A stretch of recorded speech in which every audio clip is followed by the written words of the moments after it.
Welcome to the Dialed Up Podcast. I am Zane. I got my man Darby and my boy Luke Callahan here. Luke is representing the University of Cincinnati. We got Darby over here with the U, and I am a big time Buckeye fan. And we're here to talk all of the college football news, especially when it comes to our three programs. Luke, how do you want to start this thing off, man? All right, so just to kind of give a little spiel, just so you guys understand where we're coming from and why we're fans of the teams that we represent right now. Myself, I played a little bit of college football for the University of Cincinnati and was a big-time supporter of the football program there after my time there was done. And I've been a big fan ever since. And so that's kind of where my whole die-hard love for the team of Cincinnati comes from. And I originally am from Columbus, Ohio, as these guys are too. And I know Darby, he's a diehard Hurricanes fan, like a crazy person, fucking psychotic. You gotta be crazy to be a Miami fan. That's you go ahead and tell me why, man. I know why. But I mean, I don't really have. I guess when I was a little kid, we were the team. Even I kind of grew up after the national championship, really, when I was actually kind of becoming aware of sports. But we were kind of the team, Devin Hester, Sean Taylor, and I just latched on to him. And I didn't really start paying attention to him until I was about high school, so about 2009. And Great time for that. it's been a depressing time, to say the least. But looks like we got a lot of light at the end of the tunnel. So we'll see. I'm excited to finally have an outlet to talk some Miami. I know these guys have heard me go on and on and on. I look like an idiot year after year. But hopefully my Canes can prove me wrong. But I'm ready to get down to it. But go ahead and... As far as me, like Luke said, all three of us from the Columbus area. Grow up 10 minutes from campus and grow up playing football, the son of a football coach and with an older brother. Father always told my brother and I the first time we stepped foot into the horseshoe, one of us would be playing there. That ended up holding true. My brother was on the team for 2 years before he transferred out. Live and breathe Scarlet and Gray. So with those introductions out of the way, let's get into some of the weekend recaps, some of the games that caught our eye. And one scoreline that really stuck out to me was Marshall putting the beat down on Eastern Kentucky, 59-0. You have a true freshman quarterback, Grant Wells, going 16 for 23, 307 yards, 4 touchdowns. That was just a blowout, to put it simply. Luke, what was a game that really caught your attention this weekend that you enjoyed watching? that Marshall, to kind of touch on the Marshall EKU thing, that's something that's going to be interesting for a lot of people to see. I think, is this freshman quarterback going to be something that everyone's going to be... Is he the real deal? Is he the real deal, or is EKU's defense just need that much tuning up? So we'll have to find out about that one. So I like that you touched on that. The big game for me that I wanted to kind of touch on, I mean, there's definitely two of them, but one that I like to talk about just because, as you know, being the Cincinnati guy that I am, I like to talk about the Memphis-Arkansas State game. So being part of that conference, I always like to see how these two teams do. I've been really curious to see how Memphis and UCF are going to start this off because I know that those are going to probably be our top competitors in this conference. So being able to see Memphis take on Arkansas State, it was a battle, but Memphis kind of handled it as they should have with the 37-24 win.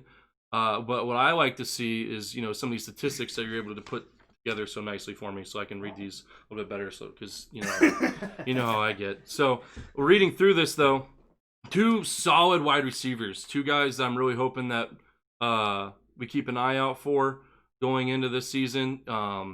DeMonte Coxey with 8 receptions for 90 yards, 1 touchdown, averaging out at 11.3 yards per catch. And then we also have Sean Dykes with 10 receptions, 137 yards, 2 touchdowns, 13.7 yards per catch. So these are 2 guys that seem like they're studs. I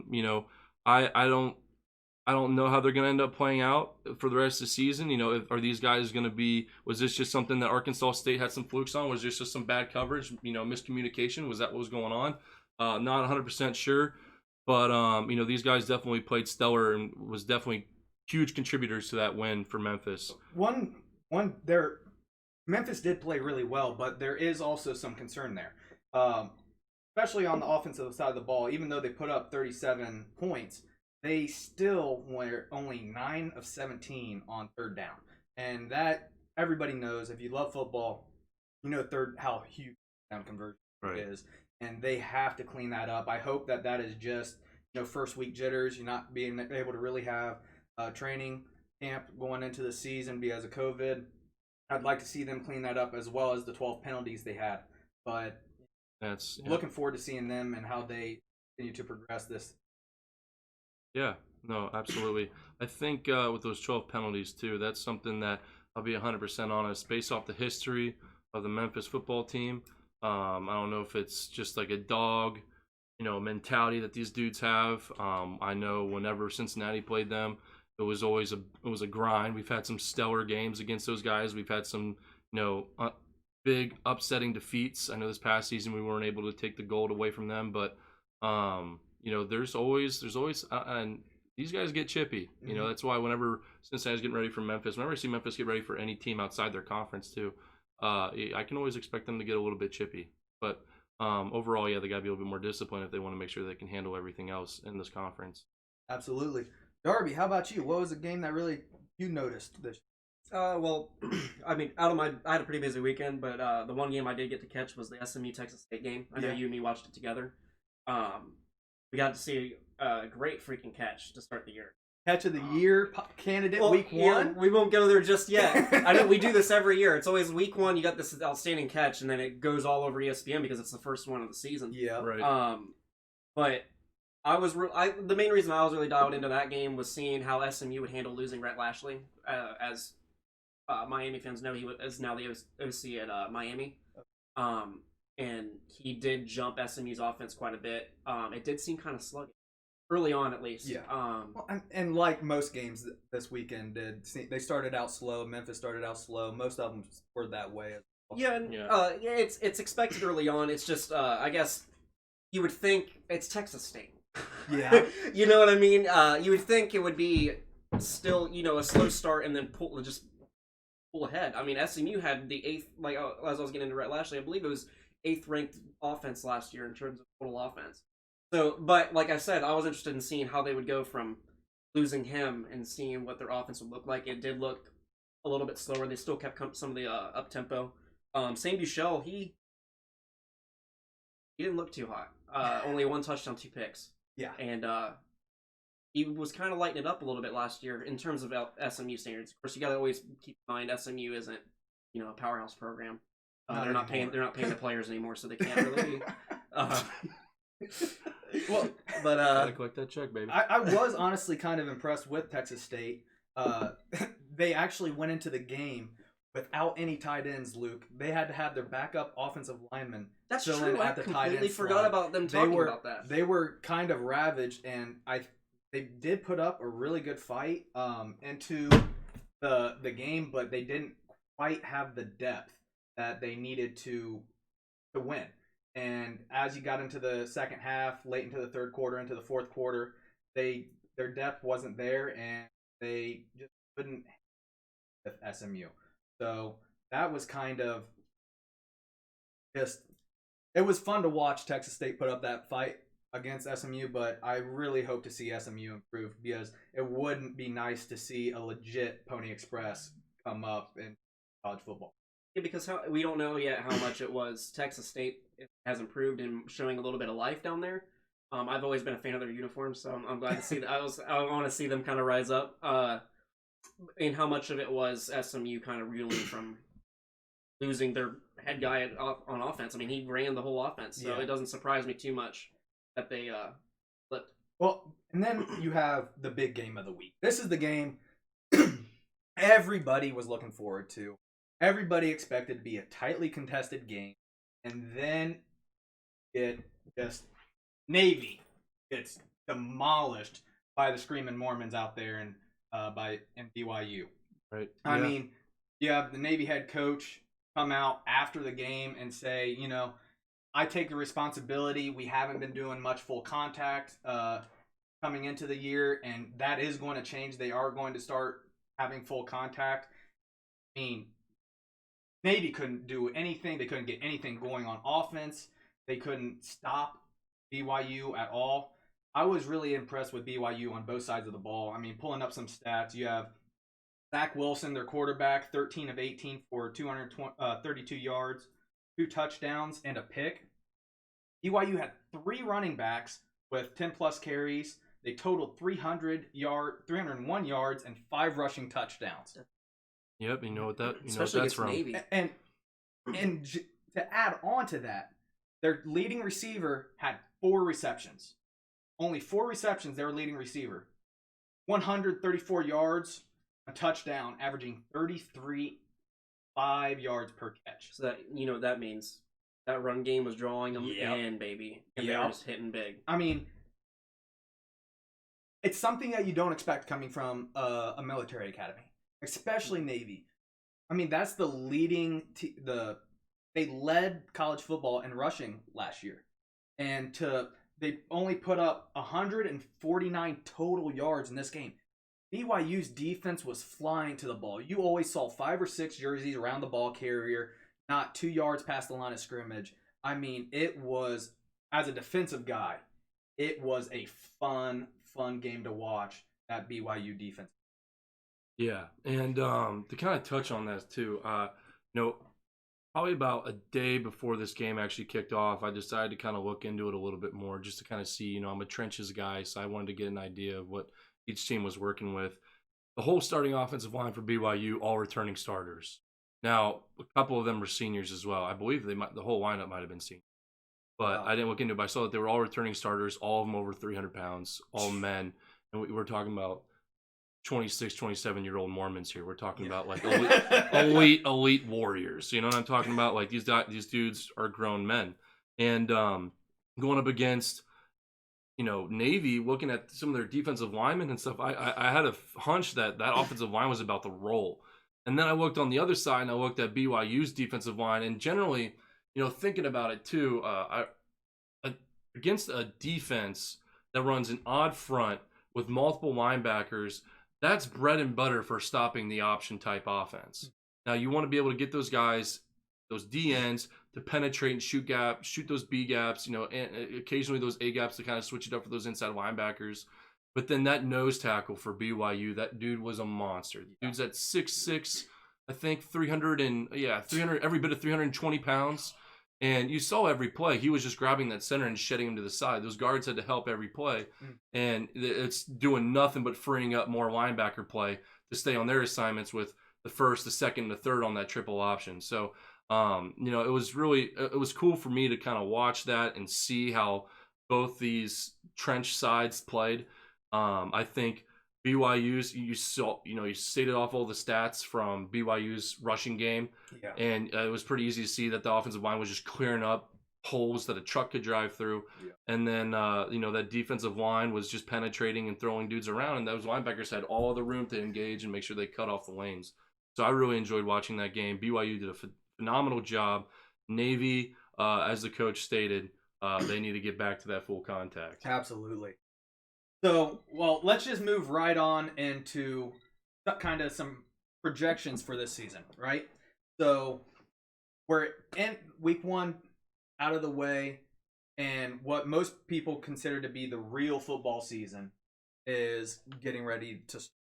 You have what Power 5 conferences are playing starting this week, and especially the ACC getting going with interconference play. Let's start with the ACC and get some projections. We'll end with some ACC conference champion picks, but I want to get your outlook on the U. Yeah, so you want me to go ahead and step up on the soapbox? Yeah, get up there, buddy. You want to do it. Well, so I know I'll leave my predictions to the end. Because I gotta get some shit cleared out of the way, because once I make my predictions, if you go off last year, you're gonna be like, you're crazy, typical crazy Miami fan. But it was been a rough 2 years. Been a rough decade. But I am extremely excited with the changes that we've made. starting back in January when we got Brett Lashley to come in as offensive coordinator. I know a lot of people were disappointed in Manny's first year, myself included. I was playing video games with this dude when Manny got hired, and I was ecstatic because I thought we lost him to Temple. But obviously that first year didn't go too well. It was his first year ever being a head coach, so honestly, I mean, you can't be too crazy mad at him. We knew this shit should happen. It'd been crazy if the dude would have gone on the field his first. But the big thing that I saw was that he fired Dan Enos. It was his first year as offensive coordinator. He just said, "Fuck you, get out." I'm getting in a real spread offense. This isn't the offense that was promised when I was talking to the fans. And now we got Rhett Lashley. You watch his tape. His offense his tempo. And now he has incredible. the athletes to run it. He took SMU. One of the big things was SMU was ranked, I'm pretty sure, triple digits in offense. And then last year they were ranked 8th in the country, the entire country. And we're a team we were running 60 plays on offense. Yeah. And that's, we were getting the ball a shit ton. Our defense is a top 10 defense. It's a Manny Diaz defense. It's a Manny Diaz defense. Yeah. Exactly. And now we're getting this should be very high-powered offense. He's got the tools around him. Then you got Derek King. The question is, will we get 2018 Derek King or 2019 Derek King? 2018, he was a 50 touchdown guy. I'm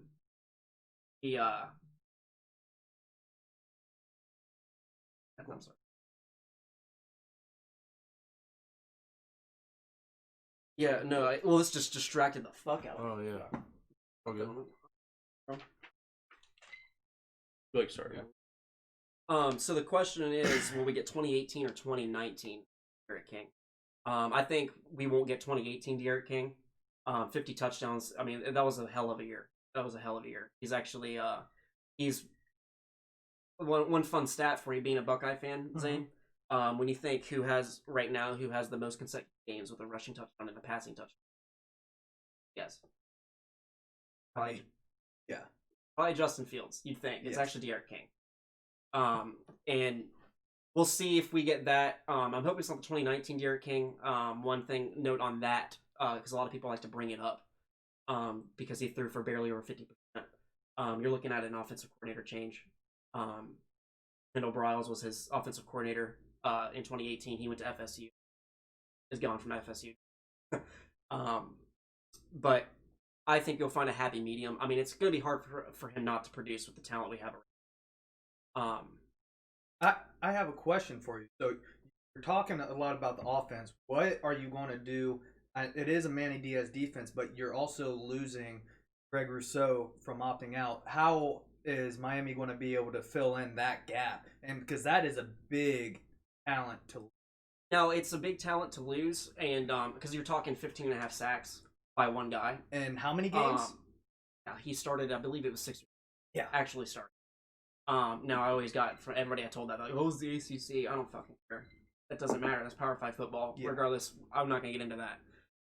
But the big thing is adding Jalen Phillips last year, and now he is gonna be a freak. They're raving about him in camp. When you look at the scrimmage that we've been having, I think we did 3 scrimmages. He's been a force in all 3 scrimmages. He's literally the exact same things they're talking about Jalen Phillips this year. They were talking about Greg Rousseau his freshman year. Okay. Because Greg Rousseau, I know, became a big name last year. I've known about him since he was a freshman because they were talking about he had 4 sacks as a true freshman in the spring game, and everyone's like, he's a 6'7", 260-pound guy. Who is this guy? Yeah. Because he was a position change, wasn't he? He was. So he played. He played wide receiver and safety in high school, and because of his size and his growth, Manny Diaz was like, "Dude, I want you to play DN." Okay. And so they made that switch. He's been a DN since he came in. Okay. But in high school he played wide receiver. So I think we're not gonna. I don't see us overall losing out much production on sacks. You're just not gonna have that 15.5 sack guy because. Like I said, just off Jalen Phillips was ranked higher than Chase Young in the same recruiting class. Okay. Chase Young was the number 2 defensive end. Jalen Phillips was the number 1 overall recruit. country, #1 defense. So, and we'll see what happens. I don't want to hype him up too much because you never know. I mean, the dude might end up being a bust. Yes. I try not to, but all I can go off of is what I've been hearing. And then plus, we're loaded at defensive end. It is our absolute strongest position. Okay. So I was sad to see him go. I wanted to see what he'd do this year, being a starter from day one. Being the anchor of the defense. It's sad. I wish him the best. I have no ill will against him. I've seen a lot of fans going at him, trying to talk shit. Give up on the team. I don't. You got to make money, man. Yep. So I think, but the biggest so to me, from the outside world, that's the biggest question mark on our defense is how do we replace Greg Rousseau? And I didn't even bring up Quincy sacks last year at Temple, and now he's on our defense. He was actually 4th overall in sacks last year. He would have been number 2 coming this year behind Greg Rousseau, and he's still there. Yeah. The biggest real question mark that this defense has is how will we go about with replacing Shaq Quarterman and Michael Pink, our 4-year starters at linebacker. The one good thing we have is from the same recruiting class, and he started for about 3 years. He was Zach McLeod. There we go. He was actually a part of that from starting as a true freshman with Michael Pinckney and Jack Quarterman. He ended up redshirting a few games in last year, and everyone was kind of wondering why he was redshirting. It was kind of odd. I don't know if he was hurt. I don't think he was. He kind of lost snaps and then ended up redshirting, and he's always seemed pretty solid. But he's coming back this year as the captain of the and so that's the good news. Linebackers, we're gonna see a step up in athleticism though. We're losing experience, but I loved Shaq Quarterman, but he was your stereotypical linebacker, just big dude, not that fast. He's a middle linebacker. He's a run stuffer. If he made plays, it was off instinct. It wasn't off athleticism. So now we're switching that out with athleticism. Got Sam Brooks in there. I believe he runs a 4.6, 4.5 40 time. He's gonna be on the inside with Zach McLeod. I know right now in the starting rotation he's number 2 behind Bradley Jennings. We'll see. Bradley Jennings was a high 4-star coming out of high school back in 2017.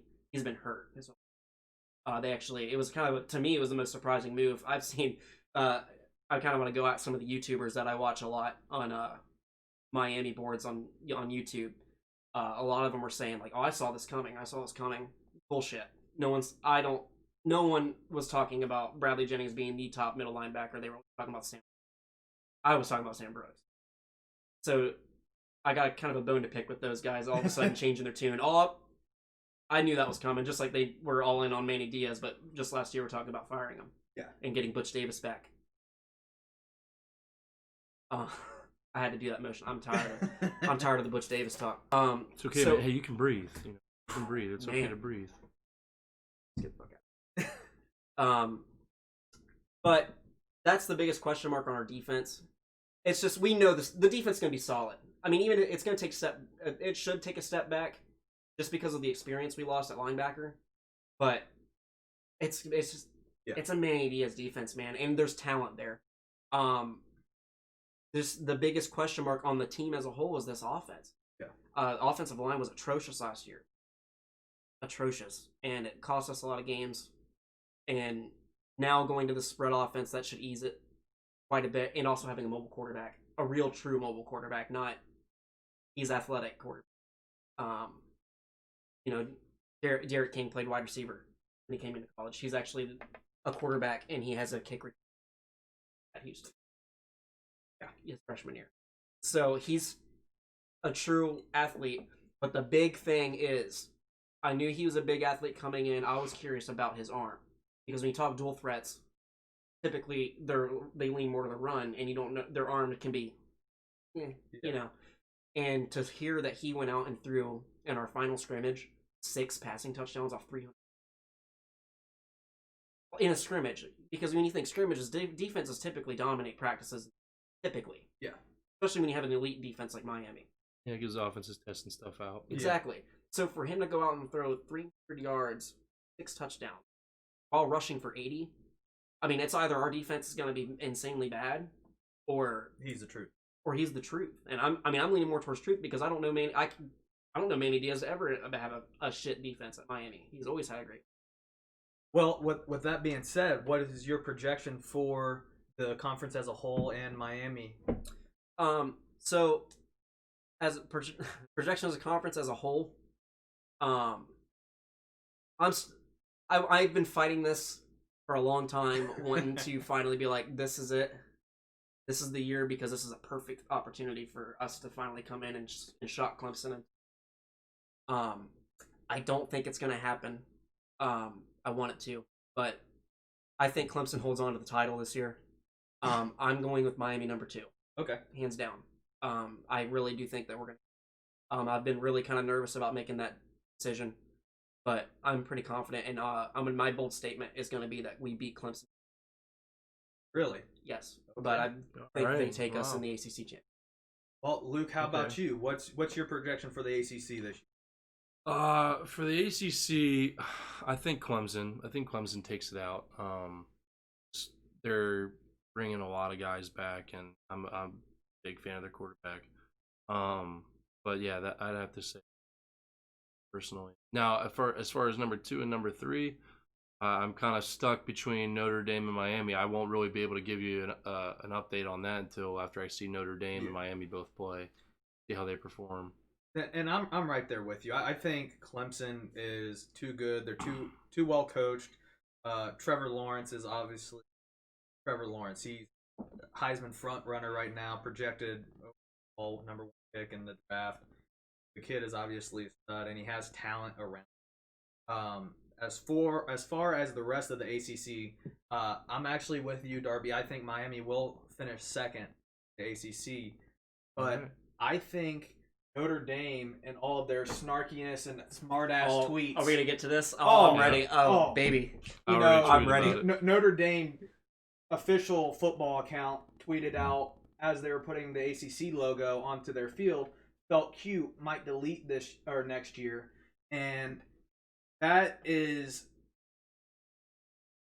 That's that- insanely disrespectful yeah, for that- a conference that just saved their fucking season. that really pisses me off. And honestly, I don't even think Notre Dame will crack the top 3. I think you have Clemson number 1, Miami number 2, and I think North Carolina finishes 3rd over Notre Dame.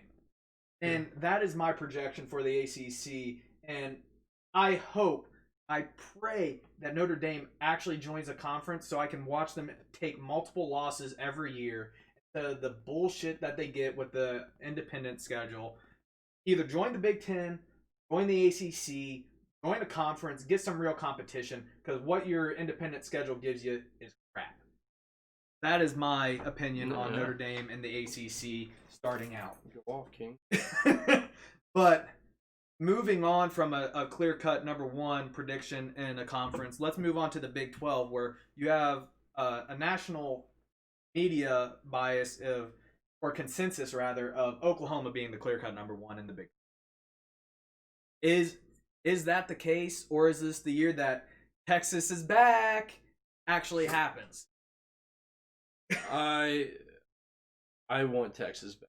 I want it back too. I want them back so bad, and I think that this year could be it, because as we've already seen in a couple of these games now, and I mean, Navy went ahead and said it themselves. The head coach did. I think there's going to be a lot more teams that are going to say it too, especially after this first game that Texas has against, who is it, UTEP? UTEP. So I think Texas is going to come out and do the same thing they did this past season. I'm willing to bet money that they're not setting back anything when it comes to the contact that they're doing in practices right now. And we all saw the game against LSU, and I mean they didn't pull that out, but LSU walked out of there with a lot of bumps and bruises. They probably had, I think at least 9 or 10 starters walk out of that game with injuries because Texas was just smacking them. Like we all love that kind of football. Like that was the football we grew up on. Yes. You know what Sean I mean? Taylor, Like, baby. like yeah, like you know what I mean? Like the good old school Ray Lewis and like the Yep. guys we used to love and you know. Back when you were allowed to hit and without being scared of getting ejected for targeting. Right. And so, like Ed Reed, like that kind of football, like that's what we grew up on. And Texas was playing like that this past season, but they were doing it in a way where they weren't getting the penalties thrown, and they weren't being cheap about it. So I loved watching that game. I think Texas is going to do the same thing. They're going to come out this season firing on all pistons, knowing that they have a shot to come after Oklahoma. And I'm going to pick Texas. Texas, okay. I'm going to pick Texas first, Oklahoma second. Okay. Darby, how about you? What's your projection for the Big 12? I'm sticking with Oklahoma. It's just solely out of I just can't settle in on somebody that can rise up and take. Like you're just you're waiting for Texas to be the phoenix rising from the ashes. Go back to the Vince Young days that we grew up on. But I don't see it. And apparently Lincoln Riley's got his guy. I mean, everyone's extremely high on Spencer Rattler, and I'm interested in seeing how he does with his own quarterback rather than a transfer quarterback. To see this actual true quarterback guru that they like to talk about. I'm not trying to insult the dude. I don't know if he is, because transfer quarterbacks don't. But I can't settle in. But one name I want to watch for on Oklahoma, go away from the grain that because the Spencer Rattler has the highlight. Watch out! I want to see what Jaden Hazelwood does. He was a 5-star receiver. He actually came in a recruiting battle between us and Oklahoma. I wanted him really bad. I want to watch for him. I want to see what he can do because he should get significant play. Yeah. So I'm actually with Luke. I think Texas is going to retake the Big 12 this year. I know Oklahoma is the consensus pick for the national media, but you have a freshman quarterback coming in. You lost your bell cow back in Trey Sermon. There's a little bit too much inexperience for Oklahoma for me to take the pick when you have all of the experience on the side of Texas. I mean, Sam Ehlinger is back for his senior year, and kid's going to be motivated more than ever. Last season he came off of getting a bowl win, and then you have the immediate letdown in the season last year. I think Texas gets its shit together and they come back ready to play ball, hitting hard, getting the ball downfield, moving, sustaining long drives against those Big 12 defenses that we all love, and retake the conference. I think it's time that they get back. Now the big question for me is their recruiting, if they can refill that quarterback slot going into the future, as to whether or not they'll really be back. But I think they're back for another single season. So, Luke, I'm going to pass it on to you. Let's hear about the Cincinnati Bearcats in the American Conference. Your turn, buddy. All right. Let's hear it. Step up on my soapbox here. All right. So, looking into this conference, and it's out there for the taking right now. And I'm really, really excited to see these guys play because they're coming off 2 stellar seasons. They won their bowl games. They might not have had the wins that everyone was really praying for and thinking that we all knew they were capable of doing. There was just some things that we saw that were missing, whether it was offensively or defensively or as a whole. And I think that they're going to be able to handle themselves really well this year. And I think they're going to go undefeated. Cincinnati is going to go undefeated in the American Conference, and how that ends up leading them afterwards, I'm not sure, but I got pretty excited today to see Dennis Dodd on CBS Sports talking about how he has them set as a college football playoff team. So I hope that ends up ringing true. I've seen a couple of us put them in there, actually. There was one big one. I can't remember who it was. It was Michigan. Oh, yeah, Desmond Howard. Yeah. Desmond put them in. I don't know if I didn't. I meant to message you about that, but over the weekend on College Game Day, they made their playoff picks. He put since. You know what? I did not see that. I wish you had sent that to me. But hell yeah, man! I'm telling you, because here's the thing. In this time right now, as we've mentioned and we've talked about this already before with the whole coronavirus thing and everything that's going on right now, and with the talk right now, we're still waiting to see if even Big Ten gets into it. Yeah. I'm telling you right now, if Big Ten does not get into, if Big Ten doesn't play, Cincinnati is no doubt in my mind going to be a college football playoff opportunity. No doubt in my mind. Yes. Hands down. Not even gonna question it. If Big Ten gets in, then there's gonna be a little bit more competition, and Cincinnati's gonna have to do more than just win out. I think they're gonna have to dominate some of these teams that deserve to be dominated. We have some teams that are after watching this whole BYU Navy game and Navy talking about how they're gonna have to be more physical in practices and stuff like that. I'm hoping that we can put a whooping on them similar to what BYU did. Now that's going to take some work because you know how things go as season progresses. But all that being said, I think Cincinnati is going to also be able to beat UCF. They have 10 players. I think it might have been starters. I'm not 100% sure about where they were on the depth chart. But 10 of their guys all opted out for the season due to COVID-19. They lost 10 guys. I didn't go through the names or who they were. But, you know, that alone is something that's going to say something about the program and what might be going on. And then, yeah. I didn't realize there was that many. 10 of them. And, you know, with all of that, I think Memphis is somebody that's like going to be the one team that I think we're going to have to really, I'm curious to see how they play this week. I'm really excited to see that. I'm really curious to see how UCF plays. Based off their first 2 games, I think I'm going to have a pretty good idea on how things might shape out because I think Cincinnati's going to win out. The UCF, the Memphis game might be nail biters if they aren't doing too hot these first couple games. That might make me think differently. But outside of that, I'm really, really excited to see Cincinnati play. Luke Fickell's got these dudes on the right track. And their recruiting classes have been stellar. They keep getting better and better. Luke Fickell has chosen to stay for another couple years. I know that he's not the only one in the staff that has chosen to stay. And the defensive coordinator has too. Mike Denbrock is doing a great job running this offense and putting guys in the right spot. So I'm really excited. Desmond Ridder has also got some competition behind him too. I know he's got some stellar quarterbacks behind him. So I know that the quarterback positions are going to be battling day in and day out to keep that starting spot. And all 3 of them can play. You know, Desmond Ridder can run and throw. This new freshman quarterback that they got coming in, he stellar quarterback that they stole from a lot of other big programs, Ohio State primarily, who's then his brother also decided to sign his transcripts and go ahead and hop on board with his younger brother and come to Cincinnati.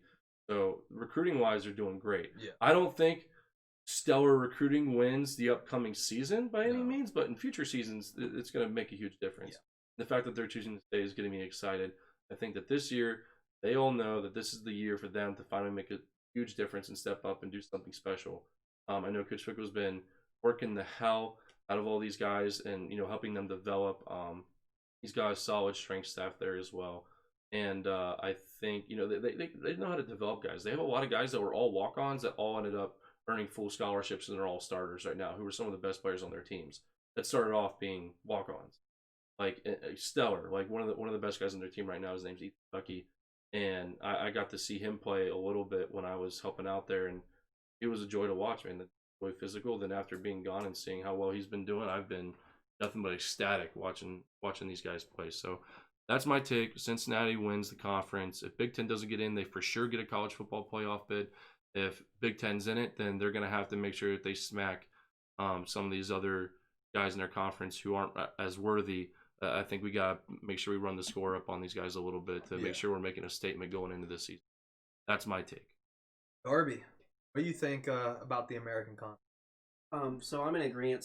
I actually was going to go with UCF originally after thinking on it, but I didn't know about that stat on them losing 10 players because I was really focused in on the transfers that came in on UCF with Devod Wilson out of Georgia and Jaden Francois from Nebraska. I'm not entirely sure if they're eligible this year. Jaden Francois, he'd probably be a hard one, but I'm sure Devod Wilson probably. So I was going to be high on them, but I didn't know that they had 10 players opt out. So to me, that changes it completely. And because I was going to go with a close race and have UCF win just primarily off the matchup against championship. But I'm going against that. They sold on Cincinnati for sure, and I do think they have the with that. I think UCF was going to be the one that was going to be the bid. Yeah, right there with them. I think Memphis is going to take a huge step back. Really, personally. Okay. I think Mike Norvell was I'm not too high on him at Florida State. I just think he was a really big cog, and that the one that kind of brought Memphis up. And just have him, you know, when your program that's been building up, and you've had that guy building you up, and then he drops off, goes somewhere else, they tend, and they usually tank fast. So I think Memphis is going to take a step back. But I got Cincinnati winning it. Where we don't agree is I don't see them making the playoffs just off of how I see the season going personally. I think it would take not just the Big Ten being out. I think that you need Oklahoma or Clemson, and the teams that end up winning those conferences to be 2-loss teams, or 1 loss, but that 1 loss, being a bad loss, a close loss to another power. I think what's going to hurt Cincinnati the most and American Conference for that matter, even if it was UCF that went undefeated and dominated the conference and stomped everybody. I think what's going to hurt the American Conference this year is COVID and losing out on Power 5 matchups. Yep.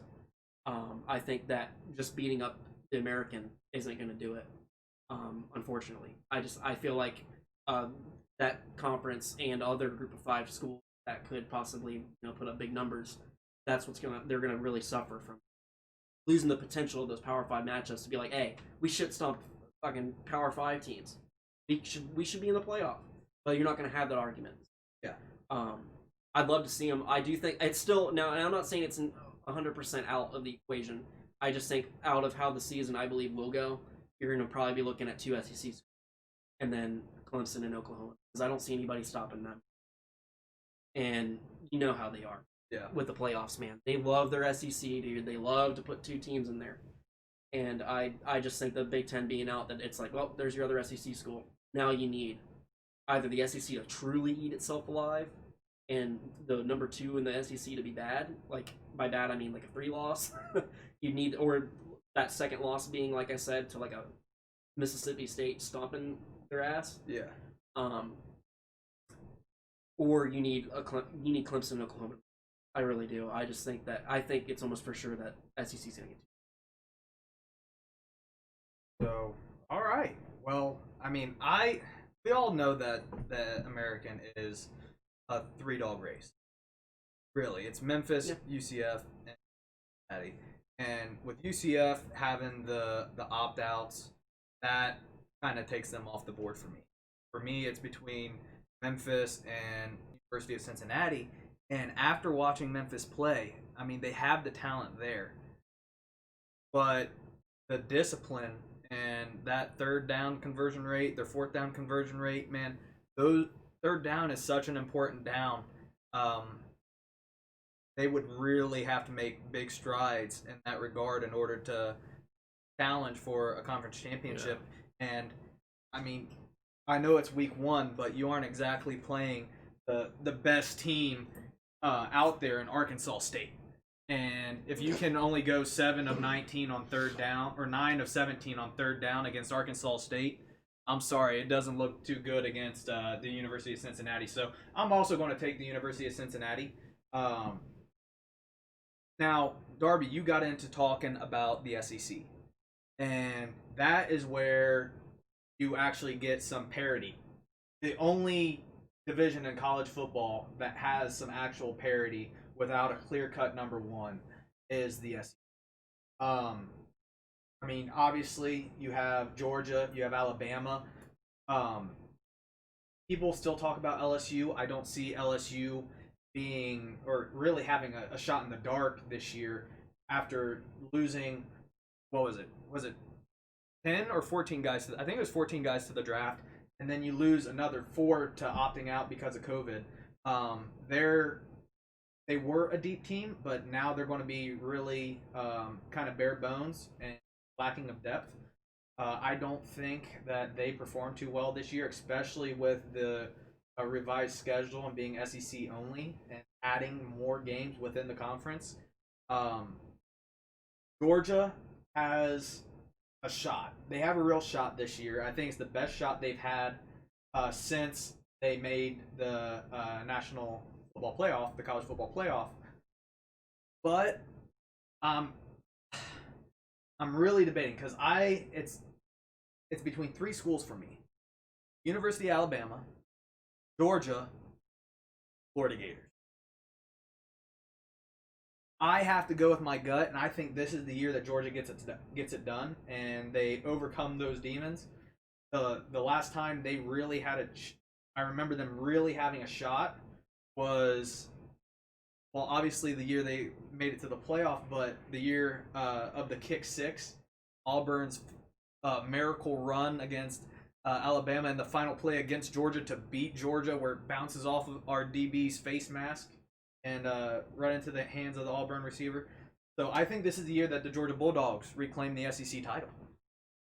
I'm curious to see how their quarterback situation. That's the thing. That's the key, key. huge that's the question mark. one question mark that's going to hold that whole thing backwards. And that's not a question mark you want. You can fix other things. Quarterback, that's it. Right. But both guys can play. But actually, did JT Daniels officially get his eligibility? Do we know, like, 100%? Is he eligible this year? not that I've seen. I haven't seen official because I've confirmation. heard he is. Yeah. But I haven't officially. They've never. I'm pretty sure they haven't officially announced that he's eligible. Yeah. If he isn't, that's it. Yeah. I mean, Jamie Newman gone, him gone. Yeah. They don't have. That's game over. But and it could be a bad year for Georgia, and a bad year means bad in recruiting. And yeah. Bad in recruiting means down the tank. And buy back Kirby Smart. Yeah, that wouldn't be the first time. I mean, how many coaches have they gone through? Let's continue. What is your prediction for the SEC this year, Luke? I think I don't know, man. I wanted to say Alabama originally, based off what we've talked about. I can't really make a bold prediction. I can't say Auburn for the life of me, but I've always looked at this conference as something that I could care less about because I'm more focused on the our underdogs. I remember the Titans guys down here down low in the ACC and the Big 12 and other conferences like that. So I'm really just gonna pick just because I want to play it safe.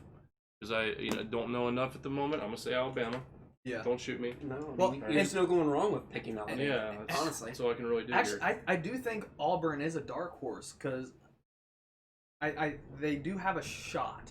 Because I think if there was a year for them to get it done, this would be a possibility for them. Again, I don't see it happening. There's a chance, but I don't. Yeah, and as I have to go Florida. I know a lot of people aren't in agreement with me on that one. I just feel like when we've talked about all these teams that have those bigger teams that are not in the running as strongly as they have been, it's because of attrition. Naturally. And that goes with Alabama, Georgia. The one team no one's talking about that hasn't had much at all in terms of attrition is Florida. I mean, they've had no major players that I personally see opt out. They've returned their quarterback's a redshirt senior, Kyle Trask. He looks legit. Loaded running back room. Defense is always solid. We know the defense is always going to be solid. It's Florida. Yeah. Dan Mullen's running the offense. This is it. I mean, I feel like I hate it. It like hurts me physically. I feel it physically. It burns to sit here and say it because fuck them. I have to get that out of the way. But I do. I think that Florida gets it, and that I think Florida. I think what's going to be interesting is if what you say is true about like how Alabama it's starting to kind of teeter-totter this year for them in terms of their hopes. I want to see what happens when they really start losing. I want to see what Nick Saban can do once it starts to. I want to see when that recession's going to hit Alabama. If it hits. If it ever hits. I mean, it might wait until after Nick Saban's gone. Even still, whoever takes it's going to be Ryan Day 2.0 and take over Lamborghini. Boys, we're going to be sitting there in our 50s going, back in my day, Alabama was the best ever, and then we'll see how they're doing. Yeah, they might still be doing that good still. Every program hits it. Yeah. I mean, and like I want to shout out to Clemson fans. Enjoy it. By all means, enjoy what you got. It ain't going to last But forever. it isn't. There's going to come a point, and it's about how short those recession times are. And I'm just interested in seeing when we're going to start seeing the slope, the consistent, the consistent losses start slipping in, and the playoff berths start disappearing. I want to see what happens because then you're going to hear them all chanting, "Get us Dabo." Yeah. And but enough of that. I'm sold on Florida. Just because I know you're pretty high on Auburn. I'm not. I personally, I just don't see enough there for them. I know it could like we've talked about with, what happens with quarterback situation at Georgia and Alabama, and how Alabama's roster shakes up. That it is a time for them to kind of this is their opportunity. Yeah. I just don't think that they're equipped enough to grab the reins. It'd be interesting. I'd love to see the SEC just fall. Yeah.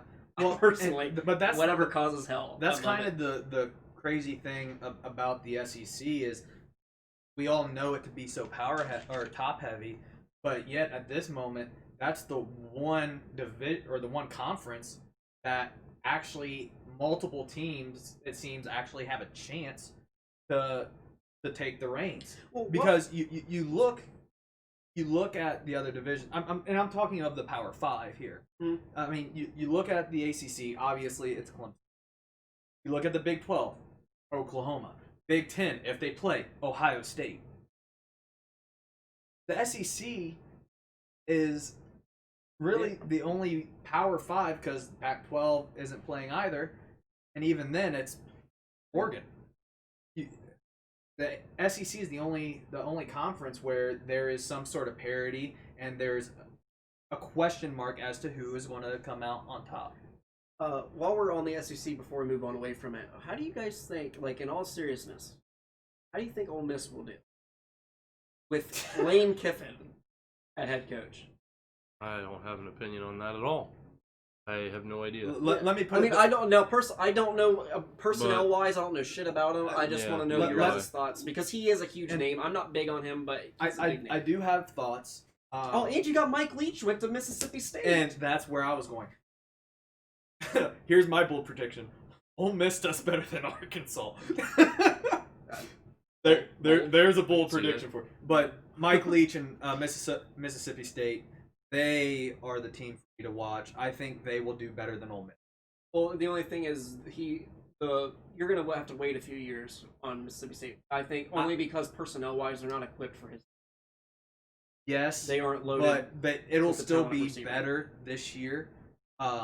I mean, just look what he was able to do at Washington State. I mean, he turned them into they were in the national conversation. So I think Mississippi State is the team of those two hires. Mike Leach, I think, was by far the better hire. I'm not impressed with Lane Kiffin. Everywhere he goes, it's really the only thing that's good that comes out of it is his Twitter account. That's it. I mean, you look at his time in Tennessee. Ugh. That's kind of it. I don't see him being impressive down there. I don't see them doing it. Now, in terms of question marks, going to the big one right now is the Big Ten. And this time last week, we were thinking that there was going to be a vote. And then there wasn't a vote, and it comes out like, oh, there were never any plans to have a vote. Now there are multiple reports coming out that there is going to be a vote, but they're waiting until they know that they have enough votes. So who's putting these reports out? Is it the doctor from Penn State still? Is no. He the one still is he the one still running the show on these reports? Psycho. Or did Brett McMurphy report on this one? No. So 24/7 Sports put it out. Oh shit, I'm forgetting his name with Bucknuts. Kirk with Bucknuts, who is very in tune with 11 Warriors, and my bad. He's very in tune with things going on at Ohio State, and there have been multiple reports that a vote is happening. They are waiting until they for sure have enough votes to have a season, but the catch-all is there will not. The earliest there would be a vote is Sunday or Monday. There will not be a vote this weekend. So we're going to have to really keep our eyes open throughout next week, and fingers crossed, hope we can get a Big Ten season rolling on. But with that said, if the Big Ten does get their season and they start within the month of October, let's get some Heisman predictions. I have the obvious two front runners in Justin Fields and Trevor Lawrence, but also the dark horse and the rare FCS candidate and Trey Lance with North Dakota State. Man, obviously I don't think he'll get it. I think the Heisman is going to go to Trevor Lawrence, especially with a boosted schedule with Notre Dame being on there.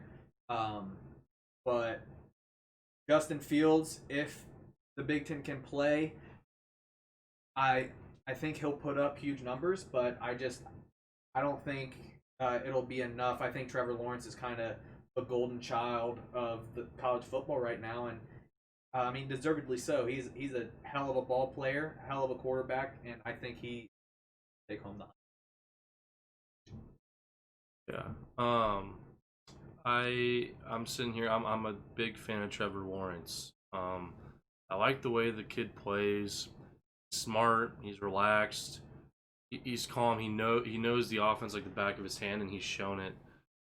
For being how young he is and how well he played in the national championship with almost zero mistakes. I don't think I ever saw him really have a serious moment of like, you know what I mean? Because I mean, and he faced some adversity in that game too. Yeah, he really did. Because like, there was some moments where, you know, he faced, like you said, real adversity, but it wasn't against his own playing. It wasn't against his own how he knows the playbook or what was going on. It was really just against like the defense that he was going up against that was really just trying to pull every string that they possibly could to kind of make him second guess things that he hadn't seen before. So when you do stuff like that, it can make a good quarterback look like he's questioning things, but the way that the rest of the offense played and how they continued on and just won that football game, you could tell every single guy around him knew that he wasn't questioning a single damn thing. It was because they were going up against a legit opponent and they had to still play out and win that game. So I think Trevor Lawrence, in my opinion,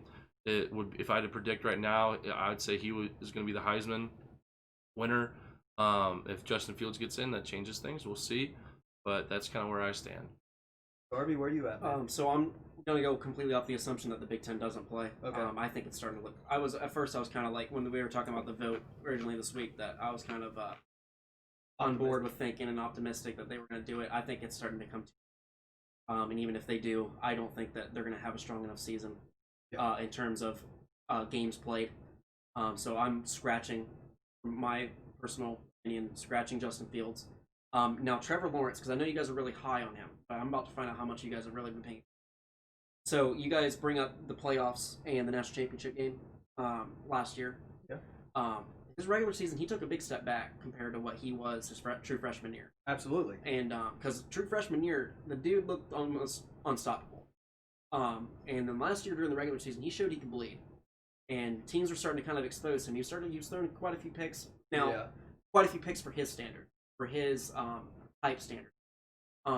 Now then and he regained it in the playoffs, and you know we all saw the big run, you know, right, in the against Ohio State. Whether we won't get into that game, but we all saw his performance in the postseason, and yes, it does warrant his hype. And I mean, he's sunshine baby. Yeah. Now my big thing, going off that, his top two weapons last year, Higgins and Justin Ross. T. Higgins declared he's gone.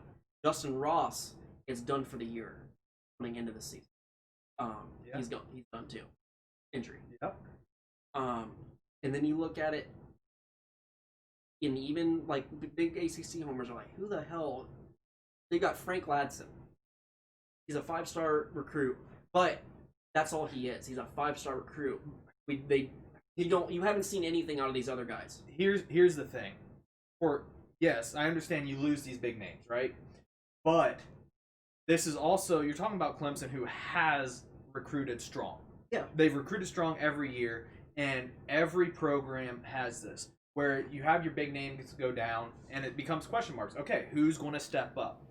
But the programs that do well, and the programs that stay on top, like Clemson has managed to do the past few years, they don't worry about it. They find a ways to replace. Somebody steps up. There's going to be a young guy on that roster that steps up and fills a void. Now, they also lose. Did Etienne? He's in the draft, right? You're about to bring me to my next point. So, what's good for Clemson, bad for Trevor Lawrence after losing his receivers? Travis Etienne's still there. Yeah. Where do you think Clemson's going to be? Yeah. Are you going to really test the waters and really risk it with young wide receivers and experienced wide receivers, or are you going to... I know, I'm just saying your quarterback is Heisman caliber. A coach is one of... Or are you going to turn to your freaking running back that has been proven he can carry that offense? They will... Yes, they're going to run the ball, but they aren't going to turn into a shell and... I'm not saying they're going to turn into a shell. I'm saying that Clemson offense is going to turn into the Travis Etienne show where he's going to be lighting up the stats. So, and I think he would actually be the front runner for Clemson. And I can see that. I can see Etienne being a Heisman candidate as well. but I think Trevor Lawrence is still going to put up those spectacular numbers that he's used to putting up, and I think that there will be one or possibly two young wide receivers and or tight ends for Clemson that set up and step into the national spotlight and say, just announce their presence like, hey, I'm here, I'm the next guy. And I mean, that's kind of where I'm at with it, because Clemson is too damn good. They recruit too damn good. They have a great coaching staff that knows how to develop. It's going to happen. I think Clemson has the depth. Yes. I don't think there's going to be. Well, no, and I've said that, and like I said, right. The stars are there, the recruiting's been there, but there isn't that guy that's. They don't have that. This is the first year that I've ever seen Clemson not have that guy.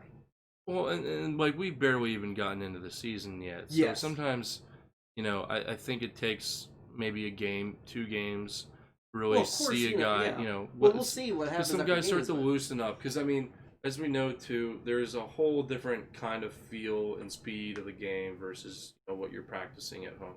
At the practice field, you can play game speed as much as you possibly want, but it's never really truly gained speed until you're in the game. And then that's where you can see some guys shine because some of these dudes have a quick twitch muscle that they didn't know they had until game tape comes. And that's where you see a wide receiver step out and do something nuts that no one ever expected. So I think they have the depth for that. I think they're going to have a wide receiver step up, maybe 2. I don't know, but I'm pretty confident they're going to have 1 for sure step up. That running back's a beast. I think it's only going to. It might change a little bit of the play. They might run the ball a little bit more, but I think they're only going to look to run it for like the crucial games. I think they're only going to try and really run up the stats in the run game in the crucial games where they really need it. When they try and take into account the play clock and they start to try and work that a little bit more to their advantage, things like that. I don't know, because like against Notre Dame's going to be lights out throwing that football, right? Notre Dame's going to be slinging it, in my opinion. Maybe. We don't. I don't. I could get this back into Notre Dame. I Right. don't know how they're going to. Let's not get into that. But But anywho, I think Clemson's got the depth. I think they're going to be okay at the wide receiver spot.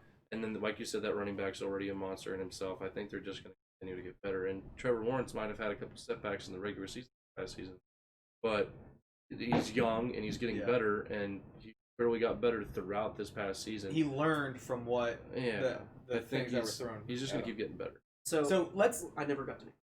Go ahead. Oh, yeah. Well, that's because you go on your damn tangent. I was explaining why. I gotta explain my logic here. Okay. It didn't mean to turn into a discussion on Clemson's depth. I was just explaining that they don't have a guy at wide receiver, and Travis Etienne's a top running back. All right. He's gonna get more carries. All right. So who is your pick? Derek fucking King. Really? So Let the homerism come out, baby. But it's not just the homerism, because when you look at a quarterback, what do the Heisman voters love? Dual threat. Yeah. They love a dual threat guy. Yeah, because you can do it all. Justin Fields is out of the race. Where's the other dual threat guy? But you still can't tell me that's not homerism. No, but it's because I've been high on Derek King before he came to Miami. I know. Okay, I was high on him at Houston. All right. Okay, That's true. Okay, Yes. I've been very high. I'm not sold. But it's because I am sold on Rhett Lashley as an offensive coordinator, and I am sold on Derek King. I know. But that's why. The reason I say that is because the only reason I even know about the kid is because you're a Miami fan. Yeah. That's why I'm saying homerism is coming out. Well, I am sold. Okay. So that's I'm dead ass serious. That's my pick to and I can see because of what. That's why I wanted to explain that I think Trevor Lawrence is going to take a step back statistically, and in terms of being the guy down there, I think it's going to turn more to Travis Etienne, and the spotlight's going to shine on him.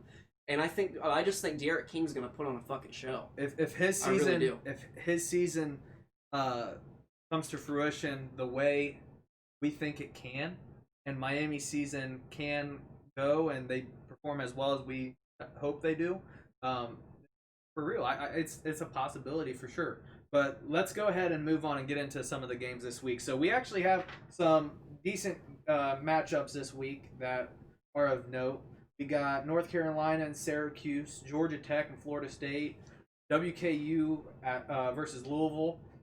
We're going to hold off on talking about the big game of the week that we're really going to dive into.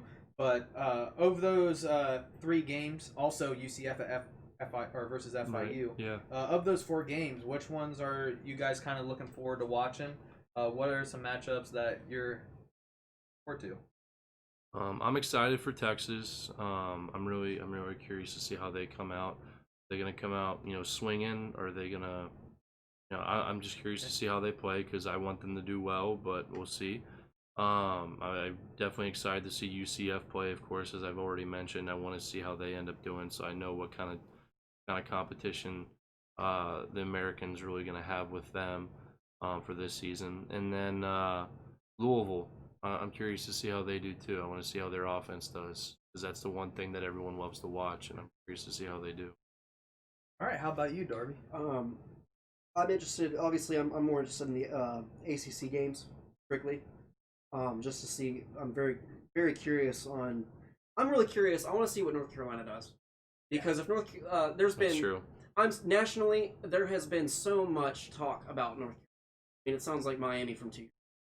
Like they're thinking this is the team that can do it. Because honestly, there's been less talk about Notre Dame in the ACC as there has been North Carolina in the ACC.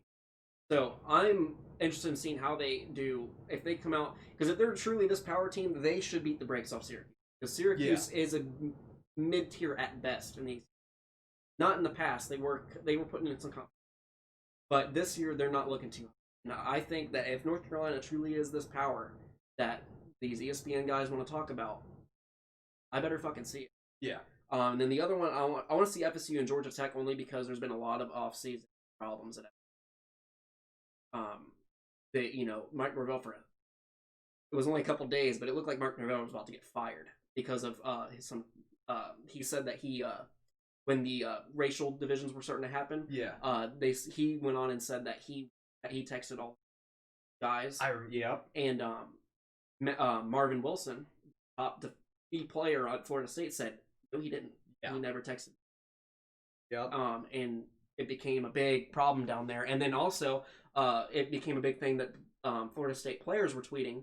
A couple wide receivers, I can't remember the names, were saying that they didn't feel safe at Florida State issues because they said this wasn't doing anything about it.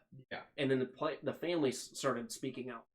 And it got kind of hushed out real quick. It was kind of a talk for a few days. I was surprised that a lot of people didn't talk about it too much. I feel like there's been a lot of issues there, and I'm not truly sold on Martin yet. So those are the 2 games I want to see. All right. Out of the one we're leaving out. Right. Well, so I'm really looking forward to the WKU Louisville game. I'm excited to see Louisville play, and I went to school an hour from WKU. And so those are 2 teams that I really enjoy watching. So that's one I'm looking forward to. I'm excited to see Texas against UTEP. UTEP is coming into their 2nd game, so they kind of have that first game rust knocked off. I want to see Texas perform and dominate that game the way we know they should. And really take that step to show us, like, hey, we're getting off on the right foot. We're preparing for the Big 12 conference play, and we're coming for Oklahoma. As well as the North Carolina-Syracuse game. I'm high on North Carolina as well. I was really pleasantly surprised with their performance last year, and I want to see them take another step forward this season, starting with Syracuse. With that said, let's get into the game that we are all looking for. Duke, Notre Dame. Obviously, I expect Notre Dame to win. But damn it, would I love to see Duke pull an upset like they did against Miami a couple years back. Darby. Duke's a trap team. Yeah. As being somebody who watches ACC football year in, year out, Duke's a trap team. I always look where Miami gets Duke. It doesn't matter about their freaking record, okay? Mm-hmm. They're a trap team. And then you've got Notre Dame with this fucking arrogance that I keep looking at over your you've had this video on replay, and I cannot stop seeing it. It's absurd. Yeah, show these people what's going on here. Well, now, and then there's the tweet right above it. Look at that. What the hell? Arrogance. Arrogance. Because all I'm gonna say is Notre Dame. I hope and pray that the ACC coaches and players fucking saw this tweet. I mean, if I did, they had to. Sure they did. And I hope that target is fucking huge. I want, and I'd never root for Florida State. I want Florida State to beat Notre Dame. Okay? Ah, man. Yeah. So I picked Notre Dame, but I am ready for some Duke, dude. I'm ready for some, Cutcliffe to be like, hey, welcome. I want the welcome wagon to be ready. Right. Absolutely. All right. Well, All right. I'll go ahead and we need to have like a song, like a sound this that is, plays every time I do this. This is going to be a repetitive or reoccurring segment for the podcast. Luke mentioned that he played for the University of Cincinnati. He played some offensive line. He played some defensive line. He's big in the trenches. And this is going to be his personal segment that we're going to do. And this is the Tale of the Trenches. And Luke, tell us what you got for this week. All right, fellas. I hope you're ready. Buckle up because I put my notes in good here. All right, so Tale of the Trenches. For this week, obviously Duke and Notre Dame, as we mentioned. And kind of just some tidbit notes. I went both sides. I made sure I touched up on Duke's offensive line and then Notre Dame's defensive line. Then I went vice versa. Went ahead and touched up on Notre Dame's offensive line and Duke's defensive line. So kind of starting off, the one thing that's going to be this is kind of just me thinking about what we've got going on here from Duke's offense. Their offensive line's young, but they're all experienced. They've all had playing time. They've all started. And these guys have gelled together a little bit. So it's nice to see that they're all returning. That's going to get them a little bit of a better leg up against this Notre Dame defense. The only thing is that they're young. I think they only have like one senior on the entire starting offensive line, which generally that doesn't provide a dominant offensive line. Usually the dominant offensive lines have at least 3 seniors on that O-line. They only have one. So I think they're still, but like I said, they're experienced. All returning starters, right guard, Rakevius Chambers, he's the veteran of the group. As I said, he's the one senior. He's 6'3", 335 pounds. Curious to see how he does. So he's going to be the guy that I'm watching, like I said, right guard for Duke's offensive line. Notre Dame's defensive line, they're all older than the entire offensive line for Duke, and they're all they've all have more experience, all returning, and both of these DNs are fucking veterans. These dudes, they're dudes. Yeah. You know what I mean? Mm-hmm. Like, these guys can play. So, like I said, the veteran for Duke's offensive line, he's an interior guy. He's a right guard. You got your veterans playing on the outside. So, my whole opinion that I put on this is Duke needs to find a way to shake up these DNs for Notre Dame. I don't know exactly how Duke's, what they've got geared up, but they're going to have to do something that are going to have to keep these DNs to stay home and not to penetrate too much and start making your quarterback get antsy. So, they're going to have to shake and bake them a little bit, throw some outside zones, something that's going to have to make them hunker down. Also some power, of course, because then they have the wrong arm. But, more than anything, they're going to have to find ways to get into these defensive ends' heads or something. They're going to have to find some kind of advantage with these guys more than anything and force these guys to make decisions. Notre Dame, they just need to stunt on passing downs situations. I think that's all they're really going to have to do.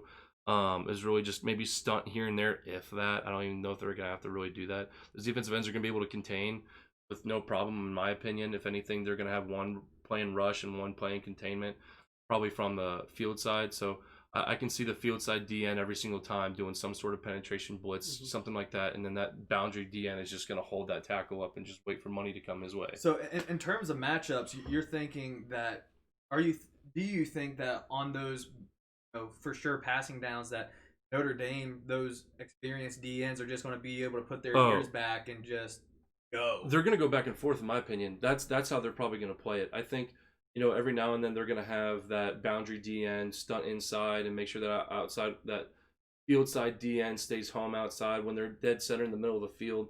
I think that's where they're going to maybe have both DNs just play it out safe outside and do a speed rush on pass downs and then see what they can get from their interior guys. Like I said, they're all experienced. They're all older than their entire offensive line. I don't think they're even going to need to do anything much different than just play their base defense and just see how it plays out. I think first quarter, you're going to see them play base defense and see how it plays out. And then after that, if they're doing fine, then they're just going to keep it that way and maybe get some other guys experience later on in the game if they're dominating. If it ends up being a good ball game, that's where it's going to be fun because then you're going to see both these DNs.